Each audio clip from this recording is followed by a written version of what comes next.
Um, my name is Ella, and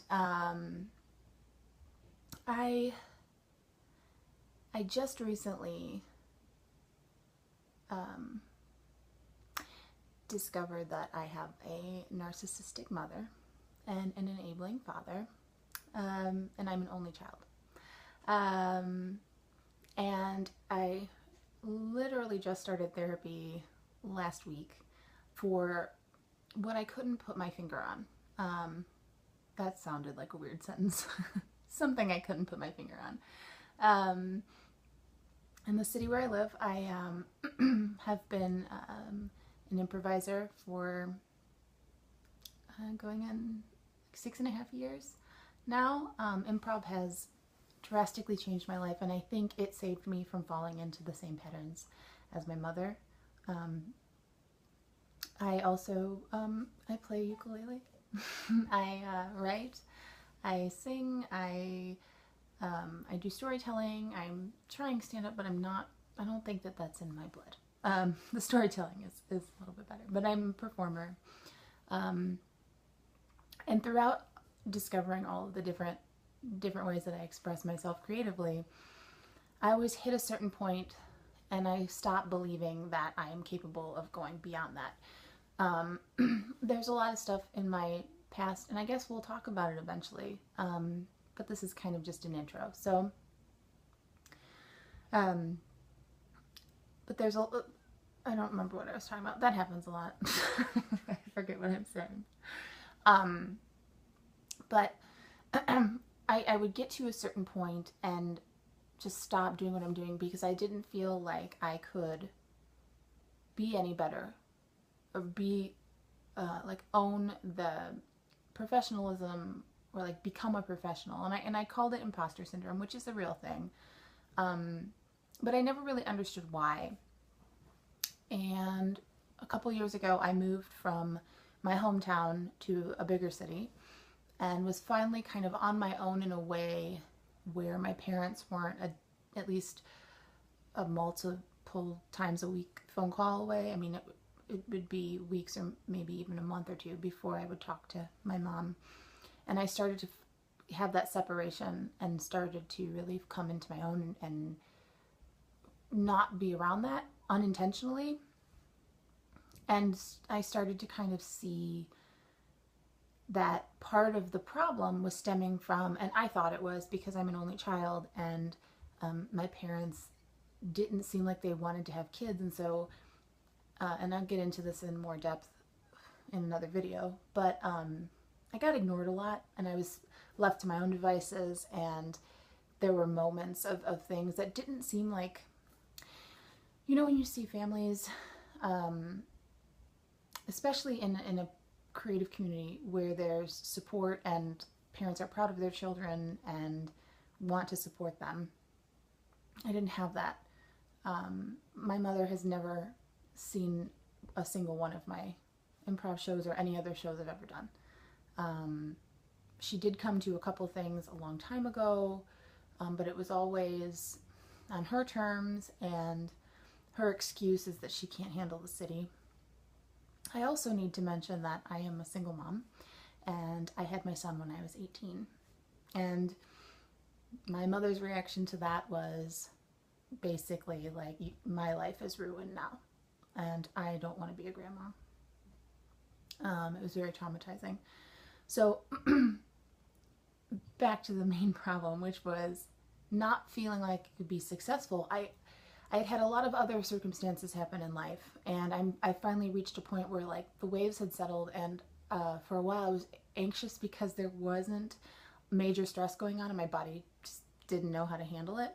And then when that finally calmed down, I noticed this idea of like, you know, I've never been able to, I really started to get into like finding my voice in comedy and storytelling and really starting to love it and figure it out, but I couldn't get past this idea of this isn't good and I shouldn't even waste my time, which is a normal thing for any creative, I think, but I felt like I was holding myself back for reasons I couldn't understand.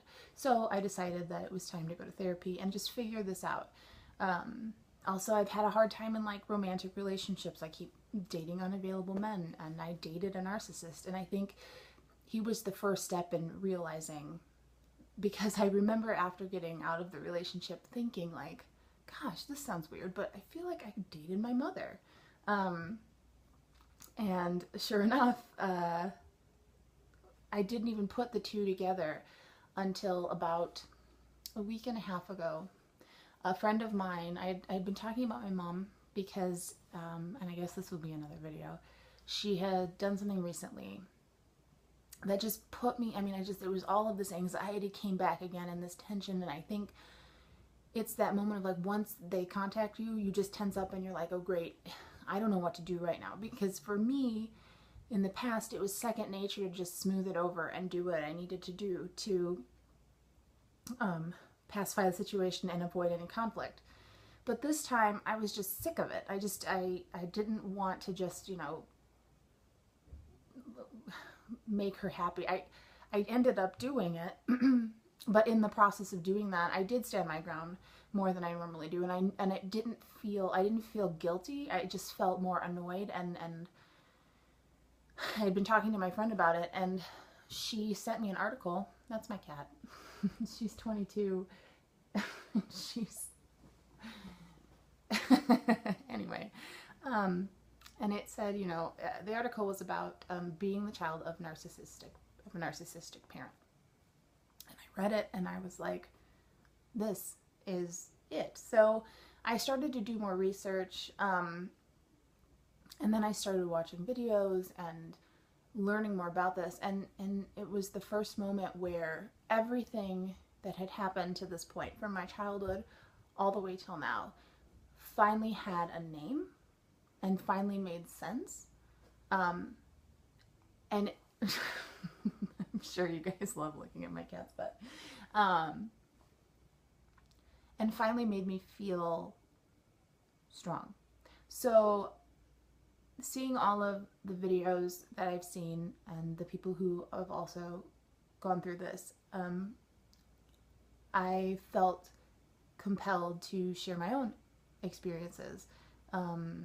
I want to do this in a positive way because I think, and I know right now I'm full of anger just because it's the realization, and I'm really angry at my mom, but I'm also, I think part of the benefit of coming out on the other side and recognizing this is that children of narcissistic parents have a great capacity for empathy, because we have felt, we know what it feels like to not be heard, and I think we make it our mission to hear other people. I know I tend to explore empathy in a way that is a little bit deeper, I think, just because it's very intriguing to me to figure out how to relate to somebody without making it about you, so that you can connect on a level that is therapeutic, not only to, the situation, but all around, in a bigger way.